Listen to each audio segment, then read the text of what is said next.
Hey Ty, Hey Nathan. I see that you're wearing a hoodie. Looks good. Oh, thanks. Yeah, I know that you often wear hoodies. I feel like, maybe with me wearing this, people might even get us confused.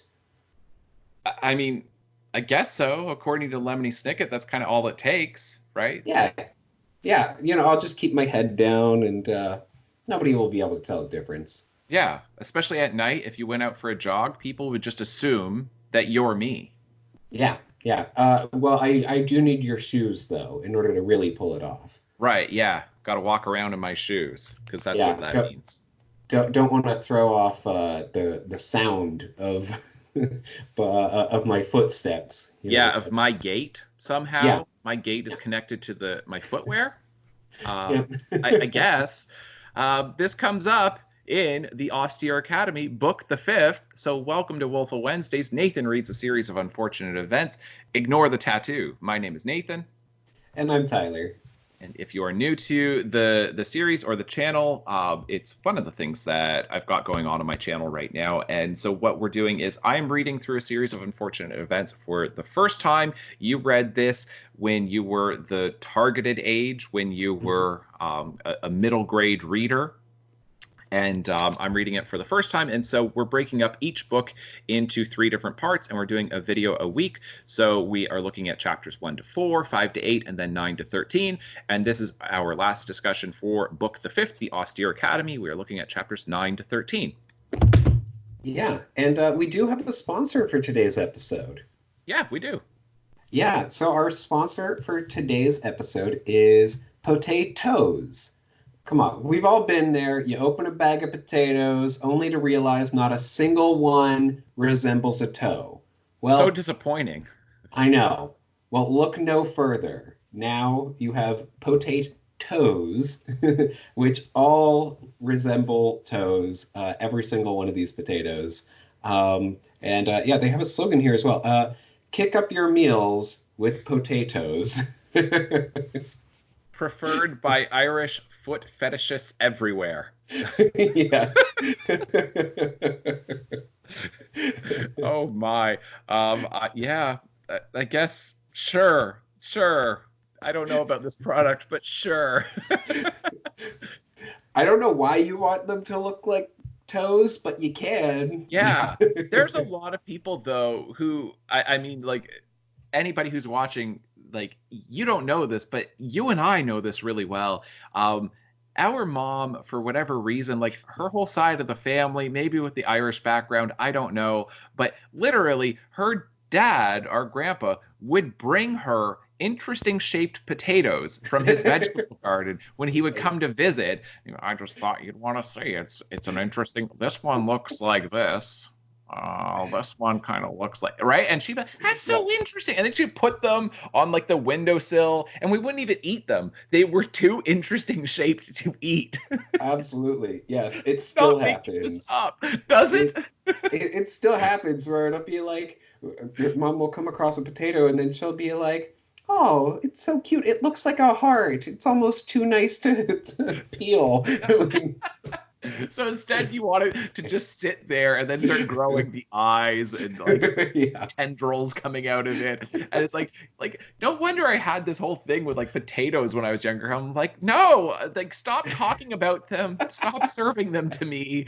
And because if you I don't know, personify them too much, then it becomes Right. really creepy when you're gonna eat them. Absolutely. I mean, that goes for any food, honestly. That's Which is why, and I know that our American viewers or listeners won't understand this at all, but in Cineplex, the Canadian chain of movie theaters, then they have these intros to all the movies where it has the popcorn kernels who are like super excited to be in the bag and to be mixed in with whatever, right. engaging Oh yeah. thrusters and whatever. And I'm like, you do realize that you're going to be eaten, right? It's really disturbing that you're super excited about this. And then I'm sitting there with a bag of popcorn going, why are you doing this to me, Cineplex? This is essentially what vegans have been doing with like the meat industry for a very long time. Right. It's like they don't want us to eat anything now. Just if you keep Yeah. personifying all food, we're just going to reject all of it. Just stop making it talk. Yes, absolutely. It's some kind of plot to, I don't know, like wipe out humanity or something. Self-hating Right. humans orchestrating this whole thing. There's a Yeah. conspiracy theory in here somewhere, I'm sure. Yeah, I don't understand Cineplex doing this specifically. They're like, yeah, don't eat popcorn. It's like, so you don't want my money? Right. Maybe I won't get popcorn next time. Yeah, how can we advertise popcorn in the most uncomfortable, unsettling way possible? Yeah. Although I suppose movie theaters have kind of been doing this forever, with the hot dogs and Sure. whatever. Like, Let's all let's go to all the go to the lobby. lobby. Right. Right. Yeah. Yeah. So in any case, potatoes, get yours today if that's your thing. Yep. All right. I hope you enjoy. Ignore the tattoo! Nathan unfortunately reads a series of unfortunate events at an unfortunate age, which in this case is being used to indicate that he is entirely too old to be reading this for the first time. Okay, so we are talking about chapters 9 to 13 in Book the Fifth, The Austere Academy. And Tyler, you have got plot summary duty for these chapters. Yeah, yeah. So we start off these chapters with the Baudelaires going through an additional 8 nights of SOAR exercises. Mm-hmm. Um, so every single night, instead of going to the principal or vice principal Nero's violin recitals, then they are having to do these running exercises. And they are getting exhausted. They're not able to get anything done. They have no idea what Count Olaf is planning. Um, Eventually, they go to Vice Principal Nero. He wants to see them, and he informs them that if they do not improve, then they will be kicked out of Proof Rock Preparatory School for being such terrible students as well as a terrible secretary. Um, yeah, Coach Genghis has happily stated that he will homeschool them if they get kicked out. So finally, we get an explanation as to what he wants, and it all comes down to this final exam that Vice Principal Nero has set up. So the Baudelaires get the Quagmire. Well, the Quagmires volunteer to replace them for their SOAR exercises, so that the Baudelaires can study as well as create staples.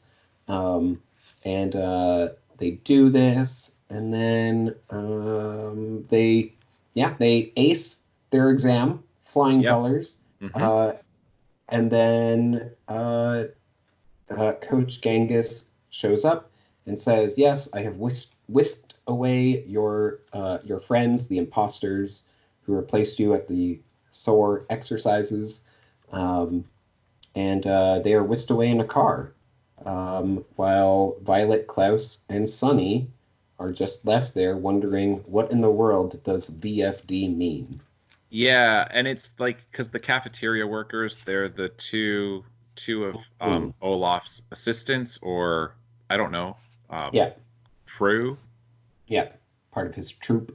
his troop. Yes. Um, yeah, the powdered faced woman. Yes. Yeah. All right. So, chapter 9. I guess we'll start there and we'll start going through this. But what do I have for this one? So, it starts towards the beginning of chapter 9, pages 133 to 134. And you get this interesting description from Snicket, where I just wrote that this is a typical Snicket description. Not the Mhm. best examples, but he's not entirely wrong. And this is where he's talking about the prism of experience, where he says Right. occasionally events in one's life become clearer through the prism of experience. A phrase which simply means that things tend to become clearer as time goes on. And then, for instance, he says, he gives this whole story of curtains, saying you're puzzled over it, but then with the prism of experience, then you learn why we have curtains, and then maybe you buy them when you're an adult. And this is all due to the prism of experience. And this is where a lot of the comedy comes from in these books, where he is getting it, but he just gives such odd examples that you're like, Yeah. I guess that's not quite how I would explain what that is. And they're just these kind Yeah. of fun, odd choices. Yeah. I just thought that was a very typical instance of it. Absolutely. Yeah, delighting in the absurdity of these examples. Yeah. Yeah. And then I think I'm trying to see if this is in the same chapter. Yeah, it's towards the end of chapter 9, because it's a fairly long one. Then on page 147, then, and this has been going on throughout the chapter, but basically Vice Principal Nero is saying that, they're flunking out, and they're saying, well, the reason why we're flunking out is because we're exhausted and we're having to do these like running drills and we're not getting any sleep. And so this is the middle of page 147, where, I guess I'll start just before that. It says, Mr. Poe told me that you were intelligent and hardworking children, but you're just a bunch of cake sniffers. At this, the Baudelaires could keep quiet no longer. We're flunking school because we're exhausted, Violet cried, and we're exhausted because we're running laps every night, Klaus cried. Galuka, Sonny shrieked, which meant, so yell at Coach Genghis, not at us. Vice Principal Nero gave the children a big smile, delighted that he was able to answer them in his favorite way. We're flunking school because we're exhausted, he squealed. And then he just continues on. And to me, it's such a great example of what is true for many students who struggle in school. And I've seen this enough as an educator working in public schools long enough that for like some kids who don't do well, it like sometimes it really is because of choices that they're making, but more often than not, it has to do with a really bad home life. Right. Where they've got who knows what going on at home, with parents who are struggling through their own issues, whether it's dealing with like having like really poor diets and like not having a lot of food in the house and certainly not having healthy food, or there's a lot of fighting at home, they're not able to get a lot of sleep because of that, or parents who force them into doing a lot of chores. And I don't mean like regular chores. I mean, like, I knew a kid, and it was a sad example, but his parents, they like were breeding dogs, and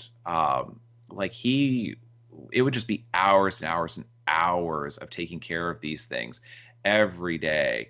And they were living in like really poor conditions. And you know what I mean? He'd be up to like 2 a.m.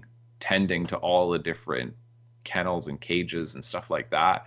And he didn't do well in school. And you can look at it, you can look at just the results overall in school, or you can say, where are these results coming from and how come? Right. And it's a criticism, of course, of adults in this world that you get in a series of important events, that the adults really don't listen to children at all. And the children are the mature ones and the adults are the immature ones. And they're saying, this is why we're not doing well in school. And it's like, I don't care if the results are you're not doing well in school, so I'm not going to have any sympathy. And I don't know that Handler is necessarily trying to make this commentary, but I'm saying the commentary holds up, that that's usually why students are struggling, not because they're lazy, but because they typically have got very bad home lives. Yeah, no, absolutely. Yeah, that's a great point. I do feel like there are other instances within these chapters that sort of lead to that same type of that same type of reading. Yeah. Of what Handler seems to be doing here. Right. And I mean, I think it really comes down to adults should listen to children, and these books being marketed towards children because they are middle grade books. It seems to be the overall impression seems to be that children often feel like adults ignore them and neglect them. They just don't listen to them. And these books are insisting, but you should listen to children. Right. Like if you're an adult reading it, and if you're a kid reading it, then you're going, yeah, that's exactly it. I tried to explain to my teacher what happened, and Yeah. he didn't listen or she didn't listen. And Yeah. yeah, yeah, Yeah. And being ignored for the wrong reasons. yes, yeah, exactly. Yeah. That's all that I have for chapter 9. All right. I have a few notes here. So the first is on page 139. Actually, 138 into 139. I'll just start at the beginning of the paragraph at the bottom of 138. As the Baudelaire orphans suffered, their schoolwork suffered with them. As I'm sure you know, a good night's sleep helps you perform well in school, and so if you are a student, you should always get a good night's sleep, unless you have come to the good part of your book, and then you should stay up all night and let your schoolwork fall by the wayside, a phrase which means flunk. Um, so I think that it is very much along those same lines of, yeah, it is pointing out that that home life does affect your performance, and getting a good night's sleep is important, but done with the, classic twist, Lemony Snicket twist Right, of, unless you're reading a good book, which of right. course you are. Yes, presumably that's I think how you're Right. supposed to react as a kid reading this. Yes. Yeah. Yeah. And then on page, let's see, 141, um, uh, 140 into 141, the whole discussion about, um, being the situation being ridiculous and Klaus being upset at Isadora calling it that, um, because he thinks that she's referring to Sunny, and all of this just, because he is at the very bottom of 141. Klaus took his glasses off and returned his drinking glass to Isadora. I'm too tired to see anything, he said. I'm sorry, Isadora. Being tired makes me crabby. In a few days, I'll turn as nasty as Carmelita Spats. Um, yeah, and once again, it's, really saying, like, yeah, you need a good night's rest. Um, but throughout this, I also don't understand why they are still sharing cutlery and everything. I don't know if you had the same reaction, but I didn't think that they would need to at this point. Um, I mean, I guess, yeah, because they're not attending the concert, but that just means that they need to buy Vice Principal Nero candy. Right. Well, As far as I what was the being can denied cutlery? gather, Was then that supposed to be a temporary thing? yeah, I thought it was just for the day. Oh, I don't Uh, know. I yeah. don't know that that Hmm. was made clear. Maybe it was. And yeah, I'm not sure. Yeah. All right. Well, anyway, I have one more note, which is just on, oh yes, on page 148. I wanted to point out that we do not get we do not get any sort of idea of what Count Olaf's plan is until page 148 of a, what is it, 220-ish page book. Yeah. That's just shocking. That it takes Yeah. that long to figure out, oh, that's what he's doing. Okay. And I guess I might as well ask you this now because I feel like I think there's a couple strange things that are happening here, and they seem to be weird inclusions, maybe missed opportunities. But first of all, with Carmelita Spatz, it's like he's almost setting it up where there's when Klaus says that what you had just mentioned before about Klaus saying, if I don't like, I get crabby when I don't get enough sleep, and soon I'll be as crabby or as unpleasant as Carmelita Spatz. So it's almost getting to the point where we could have some sympathy for her, and then it Right. veers away from that. Um, and so we never really know, why is she a bully? Why is she a jerk to these kids? And they like she's just kind of stock bully character. Right. Yes. And Yeah. it just seemed like he was maybe going to go somewhere with that, because my reading of it is kids who are doing poorly in school might not be poor students, but they might have difficult home lives. Yeah. And then kids who bully are typically being bullied themselves in some way, or I've got somebody who is not treating them well. They probably have a very bad home life as well. Yeah. And we never really know why she's a jerk. Mm-hmm. And it just seemed like the books were kind of leading towards that, and then they don't go anywhere with it. So there's that. And then the other thing that seems strange to me, like as a missed opportunity, and this is just generally speaking, is it seemed weird that Olaf gets them to like paint that giant circle with the luminescent paint. I agree. Like, I thought that it was maybe supposed to be, like, when they were first painting it, I thought it was going to be some kind of eye that they were going to paint it, and then he was going to tell them to, like, paint a smaller circle inside, and then it would be the pupil, right? That, like, that's what I thought it was, and then I'm like, oh, and then there's going to be some weird ritual or something, maybe, that's attached to this, but instead I'm just like, did he just do it so that way they could see where to run? Is that the only thing? Because it never gets explained of why that was the case. Yeah, I don't know if it's that or so that he could still see them, I guess. Yeah, it's strange. That seems like such an inefficient way of running at night and keeping track of people who are running at night. Agreed. Yeah, no, floodlights. Right. Yeah, I don't know why there's such a focus on them having to paint the circle. Like, why couldn't there have just been a circle already? Right.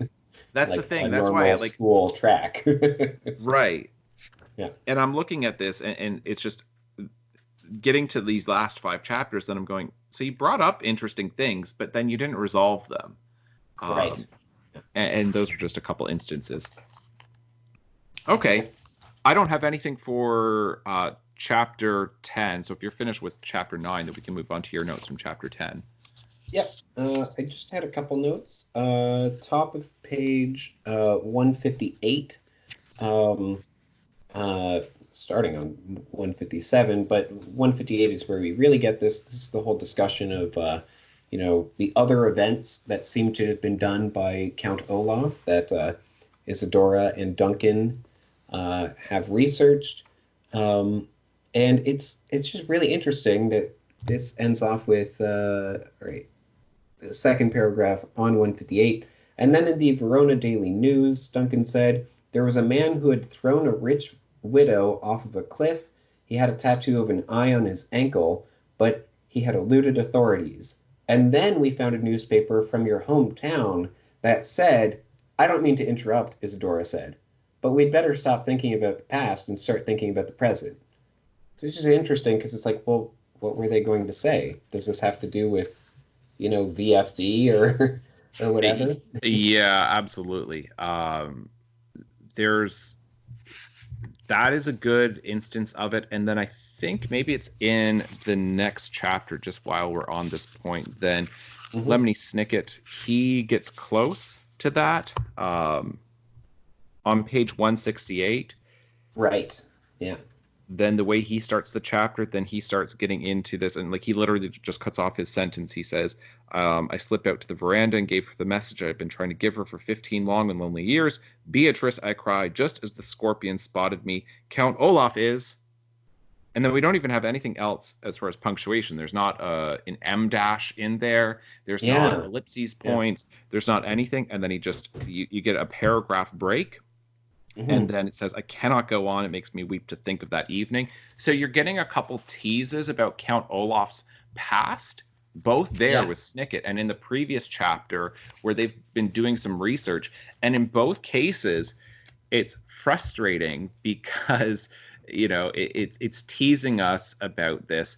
And the fact that Isadora interrupts, that seems suspicious.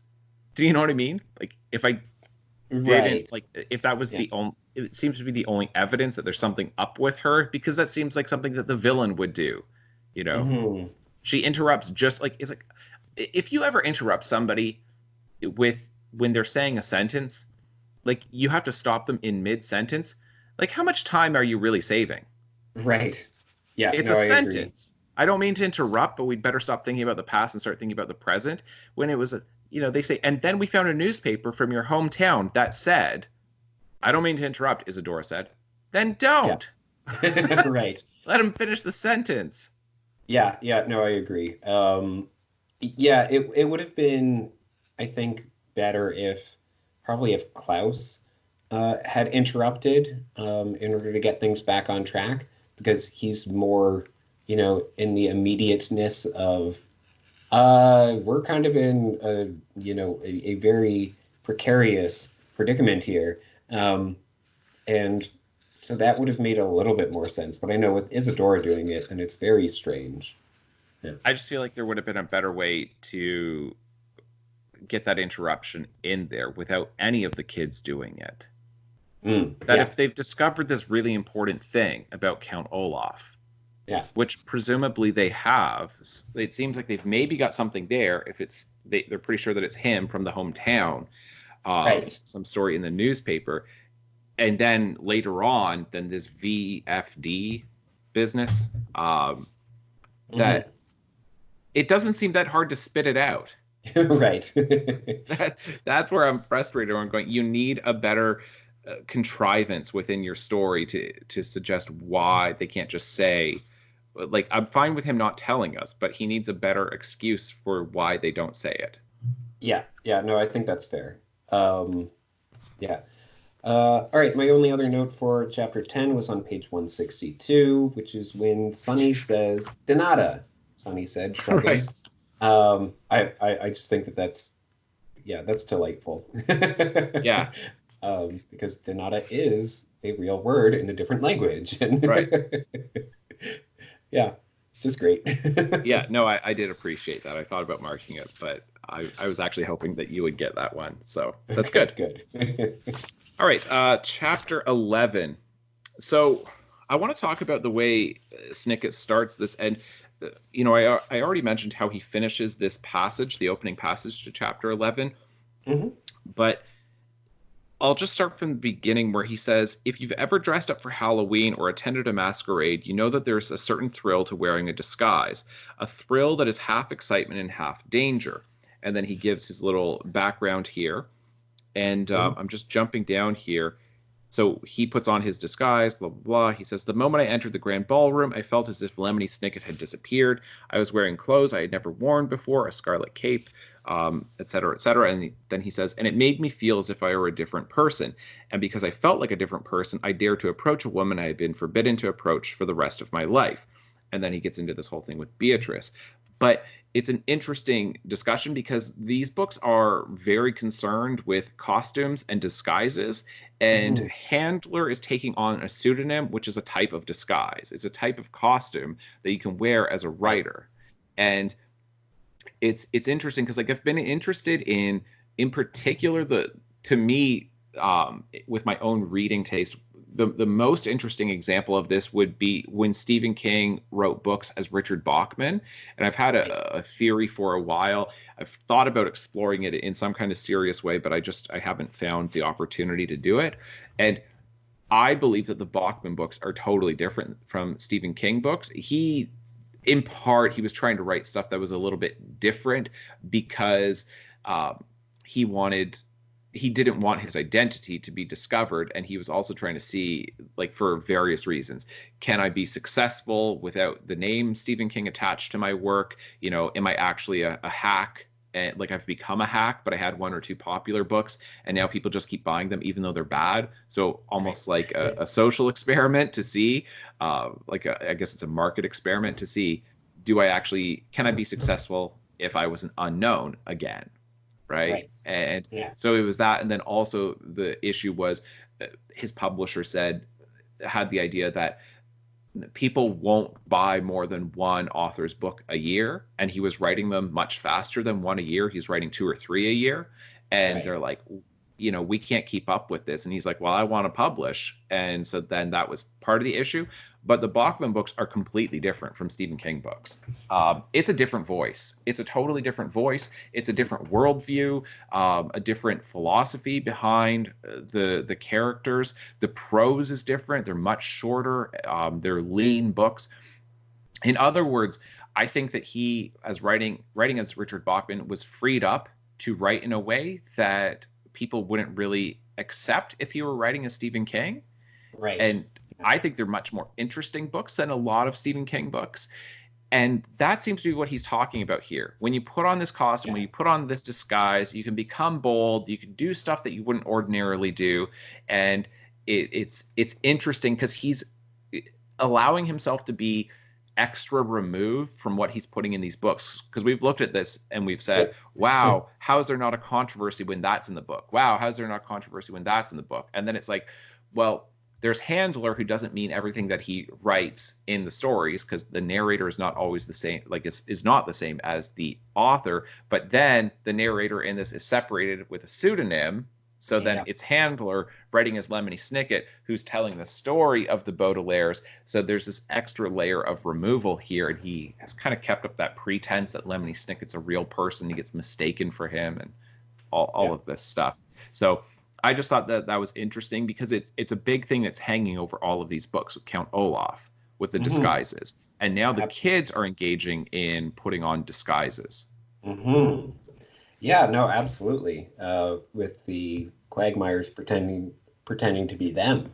Right. Yeah, it's you hit the nail on the head. That is, so perfect. I don't even have any additional comments on that. But yeah, I think that you are entirely accurate with that. Yeah, there's really something going on there. So I'm interested in how this continues to show up in the series. Then on page 171, then you get this commentary on all of Olaf's disguises. So this the top of the page at 171. But it wasn't really these small physical details that made the disguise so unconvincing. It was the simple fact that the Baudelaires and the Quagmires were different people, and a hair ribbon, a pair of glasses, and some shoes couldn't turn them into one another any more than a woman disguised as a dragonfly can actually take wing and escape the disaster awaiting her. And it's a funny little thing of like, how is it that people are not catching that Count Olaf, like how are the adults buying these disguises? And I wonder if there's some kind of commentary that he's making there, that adults are just completely oblivious, that you become self-absorbed as you get older, and you just become oblivious to things that don't affect you directly. But kids notice things that adults don't notice, because there is something to this in terms of cognitive science and the way brains function, because our brains they function as well as they do because of our ability to recognize patterns. And so what we do is, if we see something that we've seen before, and we've already processed that information, then we just like neglect it. It's garbage in, garbage out of our head, because we go, I've already processed that. I know what it is, so I don't need to think about it. So just something really simple, like if you glance at, let's say, a street light, but you've seen tens of thousands, hundreds of thousands of streetlights in your life, you don't study it. You don't really look at it. You just, streetlight, okay, got it. Traffic lights, that billboard, I've seen it before. This commercial, I've seen before. And then we just ignore it. And we can, like, you could do that. Like if you're driving, you ignore a lot of things on the road because you've seen it before. But a kid will like be walking down the street and they'll stop, like a little kid, and they'll go, an ant. And they'll look and they'll stare at it because they've only seen an ant a few times before, and they're fascinated by it. A butterfly. And I think that's maybe the commentary that we're getting here, that kids are noticing who Count Olaf is. They're noticing that this person is dressed up as somebody else, but the adults are not getting it, because the adults are just saying, I've seen a person before. I've seen a gym teacher before. He looks like a gym teacher, I've seen whatever before. Like I've seen somebody who rents sailboats. Like, so why would I think about this? I think that's what he seems to be doing with it, because I've been puzzled over, why is it that the adults are so stupid when it comes to this? And I think that seems to be that description there, saying that you can't become a different person. Disguise doesn't do it because you're not a different person. And it's like, kids get that because they're paying close attention, but adults have stopped paying attention. Right. Yeah, no, I think that is that's really interesting. I've constantly been I've loved the idea of the villainous characters, put on disguises, try to be somebody else. And of course, Mhm. Daniel Handler is putting on a disguise by, writing these under the name Lemony Snicket. But yeah, with this being a coming of age story, Mhm. uh, and the kids are, getting older, and then they're starting to embrace this idea of disguises, right? Then I think that is uh, really fascinating to see. Um, Yeah. Now, yeah, I think it gets because complicated. Go ahead. Go ahead. yeah, because I think that there's, in addition to, adults being uh, not as observant as they once were, then I think there's also the idea of we all create our own identity, which is manufactured. That is not entirely accurate. It's not necessarily who we actually are. Mr. Poe defines himself as a banker. Right. He's not, a man who works in a bank. He is a Right. banker. Hmm. Um, and so I think that is something that is being explored as well. Absolutely. Yeah. That's a good point because that's exactly what adults do is they do start to define themselves by the costumes that they're wearing, even though they're not costumes, right? But Yeah. uniforms and wardrobe and careers that those then start to define adults. And Hmm. yeah, that's absolutely it. But kids don't have that. Yeah. And now the other thing that I think it gets a little bit complicated is that Handler is so for kids, he's writing as Lemony Snicket. Don't you think a lot of kids are going to read this and think that Lemony Snicket is real? Yeah, absolutely. But then no adult will buy that at all. Right. So it's funny that it doesn't work in that way. Hmm. Yes, That that's the very true. kids will fall for the disguise, but adults won't fall for it for a second. Go, oh, it's a Right. pseudonym. Kids are going to be, what's a pseudonym? It's a pen name. What's a pen name? And it's like, well, that's not really Lemony Snicket, but it says Lemony Snicket on the cover.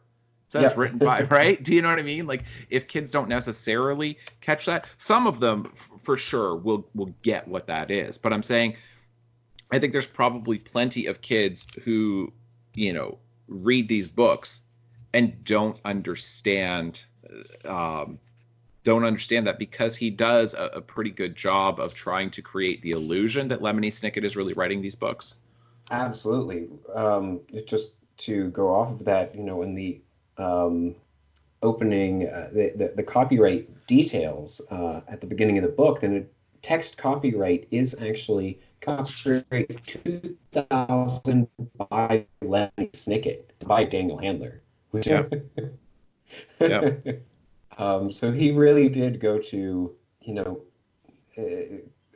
maybe not extreme lengths, but he went to significant lengths yeah. to, I know that like from talking to different publishers and seeing contracts, you can determine what your name will be, and it will show up in there. That for okay. anybody writing under a pen name, that is what it would be. That's not unusual for pen names. But you are Okay. right though that even Yeah. it's still put in as Lemony Snicket. Do you remember when you were a kid? Did you think that this person's name who was writing these books was Lemony Snicket? I did for a little while at least. Yeah. Right. Yeah, I'm saying like it's not I genuinely think that kids are much smarter than most adults give them credit for, Hmm. including at Yeah. times Lemony Snicket or Daniel Handler. But in this case, I do think that most kids probably read this and don't catch it because they're not looking for that right away. If Yeah. they haven't seen that before, then they don't understand how he's even playing with creating a persona of a narrator because that's a fairly complex thing to do. Yeah, absolutely. Yeah, but I do know that from my own experience writing, this was almost certainly the first example that I had of an author writing under a pen name, um, which once I had discovered that, I did research into it and uh, decided to, with my own writings, do it under a pen name. Which I have still, like, I haven't gotten mine published or anything, but this was my introduction to that, being like, oh, I can Right. write it under a different name. And then that's actually a different person who's writing it, which is Right. really, really interesting. So, Yes. yeah. Yes. So it's Uh, almost didactic in that way too, of instructing you like that yeah. you can write under a different name. Absolutely. Yeah. That's great. That's a good point. Um, I've only got two other points here for this chapter and really for the entire book. Hmm. So this is on page 173 towards the bottom. And all right, I'll go with the paragraph starting from O, Isadora said. Um, Hey, Oh, Isadora said suddenly, how will we drag this bag of flour along the track? We need a string or something, right? Because getting the bag of flour to pose as Sunny. We could yeah. just kick it around the circle, Duncan said. No, no, no, Klaus said. If Coach Genghis thinks you're kicking your baby sister, he'll know something is up.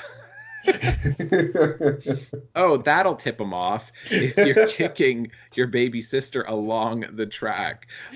But then the hilarious thing is you get a bit of a callback to this because then Count Yep. Olaf does kick the bag of flour because they run off and then it just sits there. And then he's disappointed that he didn't kick a hole in a baby. Um, he's disappointed by that it turned out to be a bag of flour instead of a baby, and Nero is also disappointed in that. It's like, oh yeah, that would have been great. um, Yes. and it was surprising because it's the kind of like edgy humor that some people are, you know what I mean, will make that joke and they'll just be like, ooh, look at how edgy I am. And other people will be like, that's too far. You've crossed a Right. line. And then other people will be like, yeah, that's a crutch for comedy. Like that's low Mm, hanging fruit to just say something so outrageous that people are laughing at the outrage rather than how well crafted the joke is. But right. I don't know. I'm just saying, like, that's kind of my commentary on the entire thing. Um, Mm. yeah, this is on page 199. So this is where Olaf is talking about this. So, but when I looked down, Genghis continued, I saw that I hadn't kicked a hole in a baby. I'd kicked a hole in a bag of flour. I'd been tricked. That's terrible, Nero cried. So I ran after Violet and Klaus, Genghis said, and I found that they weren't Violet and Klaus after all, but they were the two other orphans. And yeah, so anyway, it's just there you go. I don't know what to say with that, but we basically have got a dead baby joke in these books. And so, Right. depending on how you feel about dead baby jokes, then right? Yes. To me, that's one of the instances because I've said many times that I think that Handler thinks that stuff that he's doing that's controversial, it's not really that controversial. And then other stuff that I think he's put in there that he might not think is controversial, I'm like, that's very controversial. This is Mhm. one of those, he thinks it is, and it kind of is. Yeah. Yeah, no, I agree entirely. And Yeah. then I've got one other point. So this is on 174. I guess I'll start with the bottom of 173. So he'll know that, you're kicking your baby sister. He'll know something is up. I know, Violet said. She leaned forward, and we have to slow down and start playing like some sexy jazz music or something, and put her hand on Duncan's chest, running her Right. fingers along his thick wool sweater until she found what she was looking for, a loose thread. Carefully, she pulled, unraveling the sweater slightly until she had a good long piece of yarn. Then she snapped it off, right? And it goes, and I'm just like, damn, Violet, like, just, and then rubbing the sweater, like pulling this off, Yeah. and Didn't want to tell him in advance what she was gonna do or anything, just literally like, I know. yeah, but the way he describes it, and I'm not saying that his Yep. description is that weird. What she does is weird. Put her hand on Duncan's chest, running her fingers along his thick wool sweater until she found what she was looking for. That description is totally. It's like, am I reading erotica now? What just happened?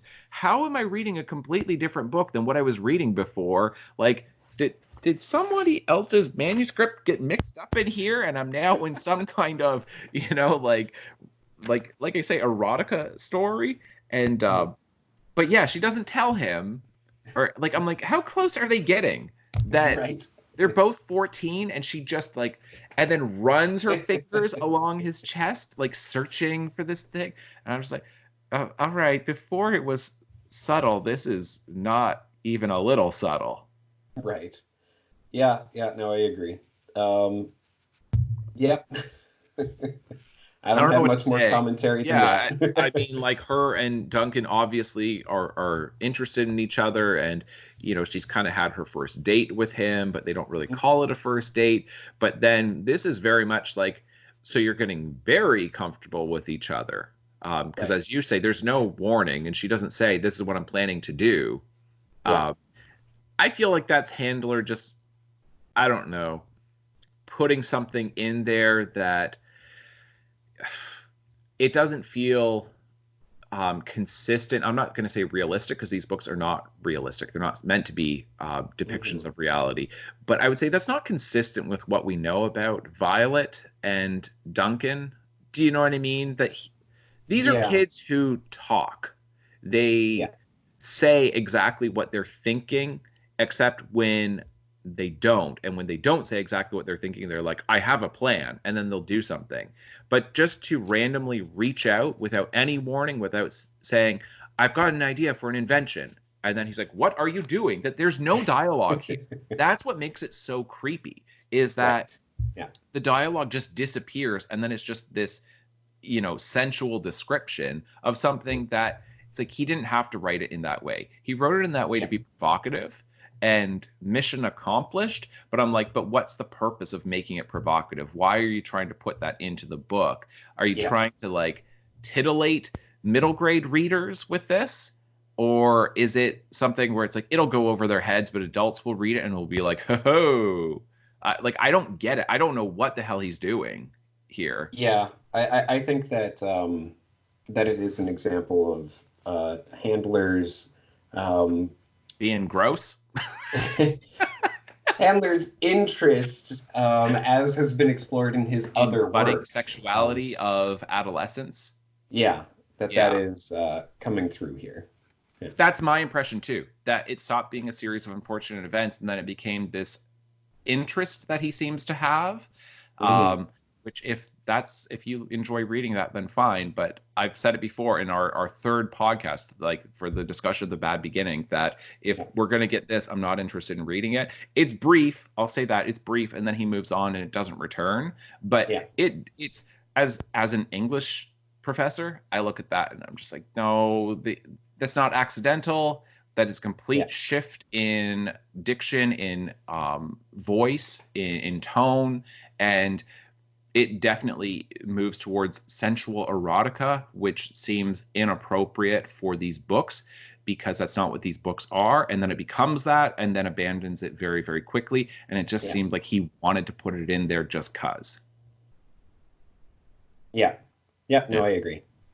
Um, yeah. All right. So I had one comment for chapter 12.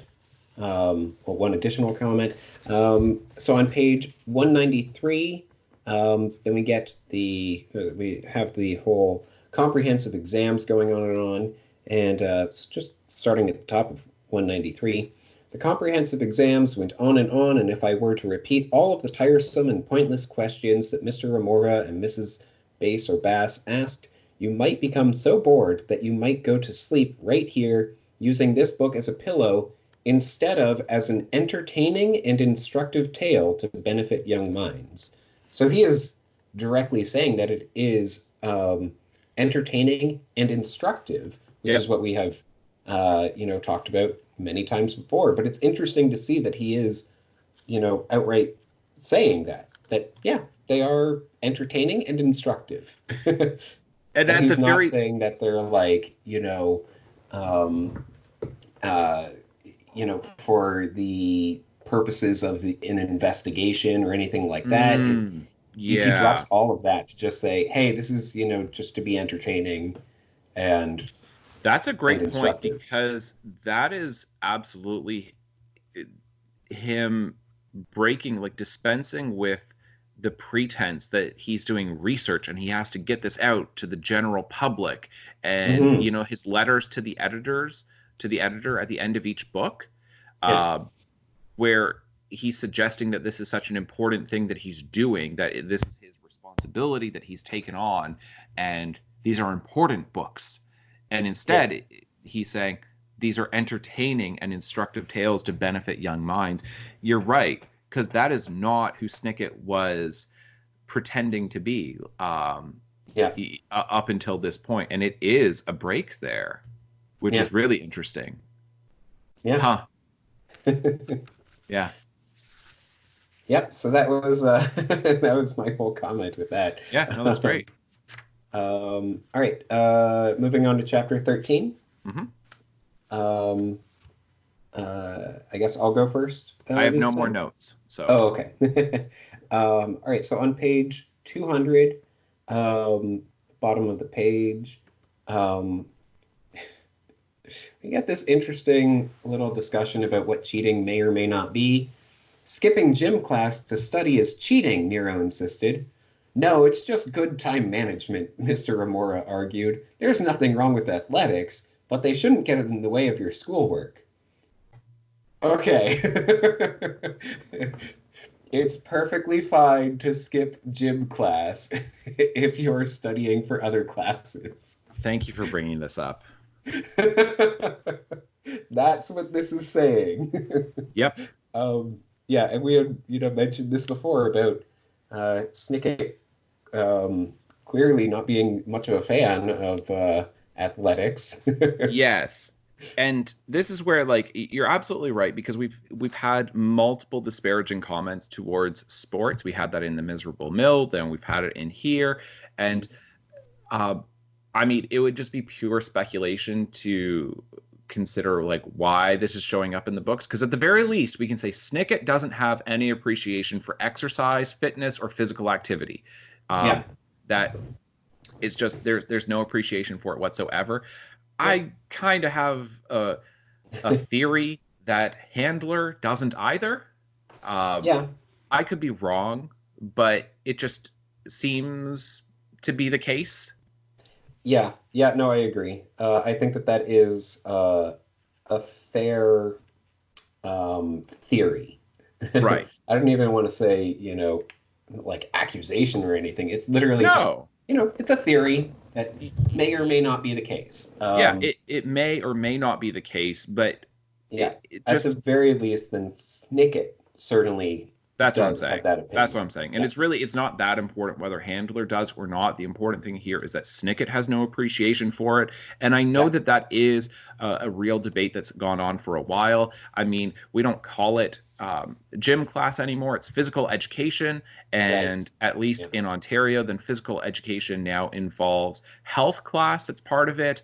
And where you have to do written assignments and you have homework for it to justify the fact that it's not just that is part of your education as well, and that it can be academic also. That once you and I mean it certainly is, and that entire discipline has legitimized itself in recent decades, and it's important, right? Whether you're talking about like physiology or kinesiology, because you can now major in kinesiology when you go into different college or university programs, and to understand sport science and sport medicine and all of this stuff, it is a completely legitimate field of study, and it can be incredibly academic, while at the same time performing different motions to understand how your own body works, which is a practical outlet for the academic side of it.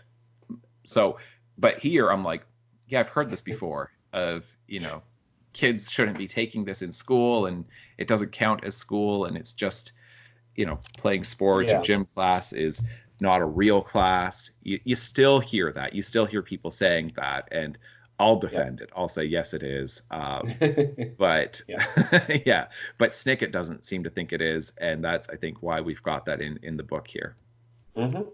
Absolutely. All right. The only other note that I have is I really wanted to point out on page 202 the fun wordplay that that Olaf uses about this whisking eggs.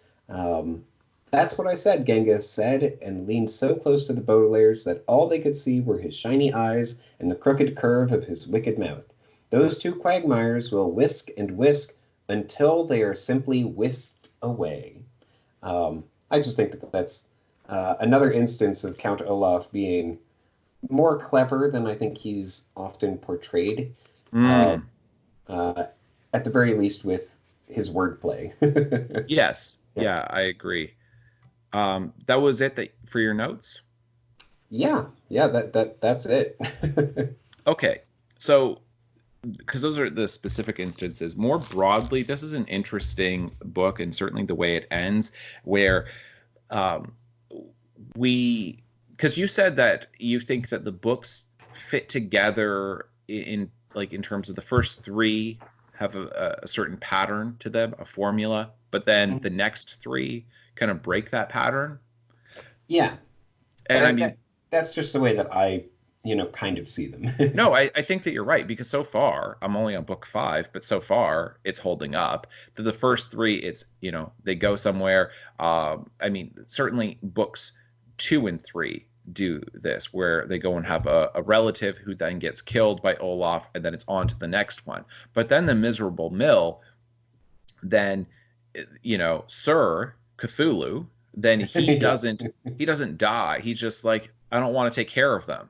Yeah. And in the first three books, that was not the deal at all, that a guardian Hmm. can't do that. And then it's just like, oh, I guess they can. And now in this one, they're at the school where I guess Sir is still their guardian. Yeah, I think so, but it is interesting because we get that note from Nero that says that Coach Genghis, being their uh, homeschooling them, would also make him their guardian. Yeah, do they have no guardian at this point then? I think that that's the case. That Mr. Poe has put them in Proof Rock Preparatory uh, as a way of He's surrendered his rights as guardian. uh, Sir has. Yeah, I think so. And that Mr. Poe is like, okay, yeah, you're going to go to the boarding school as Sir requested until I can find a new guardian. I, I Okay. think well, but he does say that like they're going to be there for a few years, that they'll be Yeah. safe there for a few years. So I Yeah. think that Mr. Poe kind of gave up on finding a new guardian for them at that point. Um, And that he was so, just like, if Sir wants you to be there, maybe this is the best place for you. right. Uh, yeah. And so now they've been double expelled from the school. I thought it was triple. Oh, okay. Triple expelled. Yeah. So they're triple expelled from the school. So that part's over. But it's not even really them standing there with Mr. Poe of like, on to the next one. Right. So it's not them standing there with Mr. Poe saying, on to the next location, I'll find you a new guardian. But this one is much less unresolved. Or sorry, much you don't get much resolution, much of a conclusion to this. Yeah. That the Quagmires are not dead. They're not sinking down into, Lake Lacrimose or whatever. Yeah. That they're Instead, still they're out being there. dressed up as dogs, apparently. Right. So they're still out there. Count Olaf, I guess, has escaped, and the kids have nowhere to go. So I don't know. It's a strange thing where we're introduced to these characters with Duncan and Isadora, Mhm. where they've been removed from the direct plot of the story, but they're not gone. Yes. Yeah. And up until now, and I mean, but even with the miserable mill, and that's where I'm saying that you are right that the pattern does start to break a little bit Mhm. because Sir is still there at the end, but they just can't stay there anymore. Yeah. And they're triple expelled for no good reason, but fine, this place sucks. Let's Yeah. just move on. Uh, so they're going to move on, but we don't have much of a resolution when it comes to the Quagmires. We don't have much of a resolution when it comes to like what happened to their guardian. This is just Mhm. Yeah. yeah, Carmelita Spatz, Vice yeah. Principal Carmelita Nero. Spatz is another good example where that doesn't really get settled, and so it doesn't feel conclusive, but it definitely feels like they'll just move on now, and who knows where. Yeah. Yeah, no, absolutely. And you also Yeah. have this whole like thing of VFD where it feels like they've got to solve this, where Right. we haven't had that at the end of a book. There hasn't been really a next step other than let's move on to the next place and hope that it's not bad, and then we'll just live our lives. But with this, Yeah. it's getting much more to there's a mystery with Count Olaf and we need to solve it and we've got a clue. Yes. Yeah, absolutely. That is my chief takeaway, that this book is kind of the first to really set it up more as a series. It becomes more of a series than it has been in the previous books. Mm. And we do, get a little bit of the break from the formula with the Miserable Mill, but this one is very much like, okay, this is actually going to be a story that spans several things. You can't just jump into a specific book and Right. have it just be that book, Right. and that's all that you need to know. Because you could absolutely read The Miserable Mill without having read The Reptile Room or The Wide Window. Yeah. But now that it's like, oh, we've got additional characters here who are going to be carrying over. Right. Do you have the Miserable Mill handy? No, not in this room. Okay. It's just in the other room. It's fine, but if you're looking at the end of this one, I read the author bio at the very end of the book, before the letter to the editor, and I noticed something that was not there before, but I don't know when it started showing up. But Okay. it's the last part here where it says, Mr. Snicket's researching skills are currently and devoutly concentrated on the plight of the Baudelaire orphans, published serially by HarperCollins. Yeah. Published serially, as in this is a series, right, of stories that you can't just jump in the middle. They're not episodic. It's not that you can read them out of order, but there is a series to this, and you do need to go in order because there's an overarching plot to these things. And but that wasn't there before. But I don't know when that first showed up. Gotcha. Yeah. But I wonder if it first showed up in this, because this is the book where it does seem to become much more of a serial narrative than an episodic narrative. Absolutely. Yeah. Yeah. No. So it's going to be fun to move on from this to the Airsats Elevator, book the 6th, which I do have handy, and